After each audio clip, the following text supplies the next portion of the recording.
میں اللہ تعالیٰ نے ارشاد فرمایا کہ جہنم کو نافرمانوں سے نفرت ہوگی.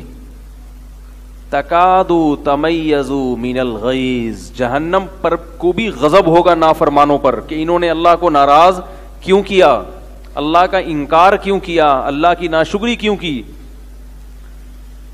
قرآن میں آتا ہے اتنا غضب ہوگا نا جہنم، ایک تو ویسے ہی آگ ہے، اوپر سے وہ اللہ کے نافرمانوں پہ غضبناک بھی ہوگی. جب کوئی غضبناک ہو تو پھر سزا زیادہ دیتا ہے، اس میں اس کا غیظ و غضب بھی شامل ہو جاتا ہے.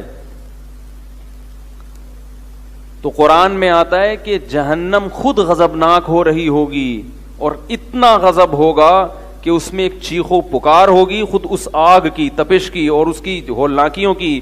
اور تکادو تمیزو من الغیظ، جب کسی شخص کو بہت غصہ آتا ہے تو ہمیں یہ ڈر ہوتا ہے کہ برین ہیمریج نہ ہو جائے، یہ پھٹ نہ جائے کہیں. بہت زیادہ ہوتا ہے نا غصے میں انسان کہ میں اس کو مار دوں، کیا کروں. بسا اوقات مر بھی جاتے ہیں لوگ شدید غصے میں. تو قرآن کہہ رہا ہے جہنم میں ایسا غضب ہوگا کہ قریب ہے کہ وہ غیظ و غضب سے پھٹ پڑے، اتنا غضب ہوگا. اور اتنا بڑا پیٹ ہے، جیسے کوئی قرآن نے تمثیلات دی ہیں، مثالیں دی ہیں سمجھانے کے لیے. یہ جو ہم اپنے بیانات میں مثالیں دیتے ہیں نا، بہت زیادہ لوگ مجھ پہ طنز کرتے ہیں، یار قرآن و حدیث کی بات نہیں آ رہی، مثالیں وہی قرآن و حدیث کو سمجھانے ہی کے لیے مثالیں ہوتی ہیں. وہ جو قرآن اور حدیث ہی کے کوئی ایک حدیث ہوتی ہے، پھر اس کو سمجھانے کے لیے مثالیں ہوتی ہیں. یہ مثالیں قرآن نے بھی بیان کی ہیں، احادیث میں بھی بیان کی گئی ہیں. مثال سے بات سمجھانا آسان ہوتا ہے. قرآن میں کتنی مثالیں ہیں، کتنی مثالیں ہیں. ضرب اللہ مثلا، اللہ ایک مثال بیان کرتا ہے. جگہ جگہ اللہ نے یہ الفاظ استعمال کیے ہیں. اللہ ایک مثال بیان کرتا ہے، تمہیں سمجھ میں نہیں آتی ایک مثال. اور مثال کے لیے قرآن و حدیث سے ہونا ضروری نہیں ہے. جیسے اللہ باہر کی مثالیں دیتا ہے نا، بھئی قرآن کو سمجھانے کے لیے قرآن ہی سے مثال دیں گے تو وہ تو بات نہیں بنے گی نا. مثال وہ دی جاتی ہے جو مارکیٹ میں چل رہی ہوتی ہے، کیونکہ لوگ اپنے ماحول سے، اپنے معاشرے سے مانوس ہوتے ہیں. ان کو وہی مثال دو گے تو بات سمجھ میں آئے گی.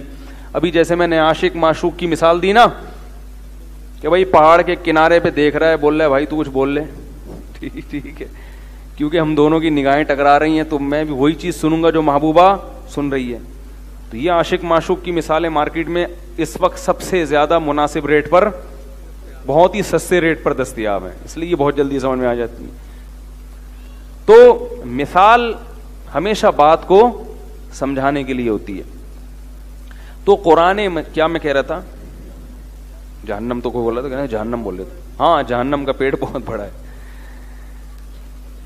اب اس کی مثال قرآن نے جو دی ہے نا، یوم نقول لجہنم هل امتلأت وتقول هل من مزید، جہنم کتنا غضبناک ہوگی، اللہ ہم سب کو بچائے اس عذاب سے. اتنا غضبناک ہوگی نا نافرمانوں پر. قرآن نے اس کی مثال دی ہے کہ جیسے کوئی بھوکا ہوتا ہے نا، بھوکا کوئی درندہ ہو، بھوکا بہت زیادہ بھوکا ہو تو اس کو جب کوئی شکار ملتا ہے تو وہ اس کی رعایت نہیں کرتا، کہتے اور کھاؤ اور کھاؤ اور کھاؤ. تو اللہ نے جہنم کی وسعت کے اتنی بڑی ہے، کیونکہ لوگ یہ کہتے ہیں نا کہ یار اتنے سارے انسان جہنم میں جائیں گے تو یہ کہاں اتنی جگہ تھوڑی ہوگی. کیونکہ ہم جہنم کو گورنمنٹ کے جیل پر قیاس کرتے ہیں کہ یار حکومت کے پاس جیل میں بھی ایک محدود حد تک لوگوں کو رکھنے کی گنجائش ہوتی ہے، ایک محدود حد تک. تبھی آپ نے دیکھا ہوگا جیل بھرو تحریک بھی چلتی ہے. جیل بھرو تحریک سے کیا ہوتا ہے، حکومت پریشان ہو جاتی ہے، اتنی پبلک کو جیل میں رکھیں کہاں، اتنے جیل تھوڑی ہیں. تو انسان، لوگ اللہ کی نافرمانی کرتے ہیں، گناہ کرتے ہیں، وہ یہ سوچتے ہیں کہ یار اتنے سارے لوگ تھوڑی جہنم میں جائیں گے. بھائی آج بھی دنیا میں غیر مسلموں کی تعداد مسلمانوں سے زیادہ ہے. جب بھی کسی کو کسی گناہ سے روکو وہ کیا کہتا ہے، یہ تو سبھی کر رہے ہیں، یہی کہتا ہے نا. ارے بھائی کسی کو بولو یار یہ کام مت کرو، یہ مت کرو، یہ حرام مت کھاؤ، یہ وہ کہہ رہے ہیں آج کل تو سبھی کھا رہے ہیں. تو اللہ نے مثال دی ہے جہنم کی. ہم جیسے یہ کہتے ہیں نا کہ یار یہ سارے کیسے جہنم میں چلے جائیں گے, ہر آدمی رشوت لے رہا ہے, ہر خاتون بے پردہ ہے چند کے علاوہ, اور بے نمازیوں کی تعداد نمازیوں سے زیادہ ہے. فجر میں دیکھ لو کتنے ہوتے ہیں, ظہر میں دیکھ لو کتنے ہوتے ہیں, جمعے کے دن لگتا ہے جمعے میں ہی بس نماز فرض ہوئی ہے, اور بہت سے تو جمعہ بھی نہیں پڑھتے, جمعہ بھی انہوں نے گول کر دیا. تو بہت تھوڑے لوگ ہیں. تو اب ہمارے ذہن میں ایک اشکال پیدا ہوتا ہے کہ یار اتنے سارے جہنم میں چلے جائیں گے. تو اللہ نے اس اشکال کا جواب دیا ہے. لوط علیہ السلام کی قوم میں کیا تھا, لڑکوں سے بدکاری پوری قوم کر رہی تھی. لوط علیہ السلام نے ان کو کہا بھائی عورتیں اللہ نے پیدا کی ہیں. تو وہ کیا کہنے لگے کہ تم تھوڑے سے نیک لوگ ہو نا, تم یہاں سے چلے جاؤ, تم تھوڑے سے نیک لوگ ہو, بجائے ہمیں سیدھا کرنے کے تم علاقہ چھوڑ کے نکل لو. پوری قوم نہیں ٹھیک ہو سکتی. لوط علیہ السلام نے کیا فرمایا, انی لعملکم من القالین, تم سب خراب ہو مگر اے اللہ تو گواہ رہنا میں ان کے عمل کو پسند نہیں کرتا. مجھے اللہ کو راضی کرنا ہے, عوام پبلک کو راضی نہیں کرنا. تو اچھے لوگ مارکیٹ میں شارٹ ہی رہتے ہیں میرے بھائی, شارٹ ہی رہتے ہیں.